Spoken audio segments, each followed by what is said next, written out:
அந்த வகையான அந்த செல் மீடியேட்டட் இம்யூனிட்டியை உயர்த்துவதற்கு ரொம்ப அவசியமான ஒரு சத்து வந்து விட்டமின் சி. அந்த விட்டமின் சி சத்தை நேச்சுரலாக இயற்கையாக நமக்கு கொடுத்த கனி வந்து நெல்லிக்கனி. இந்த நெல்லிக்கனி வந்து நம்ம அதுக்கு சாப்பிட்ட உடனே ஒரு புளிப்பு சுவை கிடைக்கும்.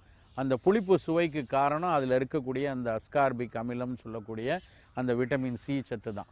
அதை தொடர்ச்சியாக நம்ம அவ்வப்போது சாப்பிட்டுட்டு வர வர நமக்கு வந்து முதல்ல இந்த வெளியே சுற்றுப்புறத்துலேருந்து வரக்கூடிய கிருமிகள், இப்போ நம்ம ஒரு இடத்துல பயணம் பண்ணுறோம், நம்ம பஸ்ஸில் போகிறோம், பஸ்ஸில் வந்து பக்கத்தில் சீட்லேயோ இல்லை இப்போ அருகாமையிலையோ யாருக்கோ ஒரு நோய் தொற்று இருக்கலாம். அவருக்கு ஏதாவது ஒரு டைஃபாய்டு காய்ச்சல் இருக்கலாம், இல்லை வேறு ஏதாவது நுண்ணுயிரிகள்னால ஒரு காய்ச்சலோ உடல் நல குறைவோ இருக்கலாம். அந்த கிருமி காய்ச்சலை பறந்து வந்து நம்மளை தாக்குவதற்கு வாய்ப்பு உண்டு. எப்போ அந்த வாய்ப்பு இருக்கும்?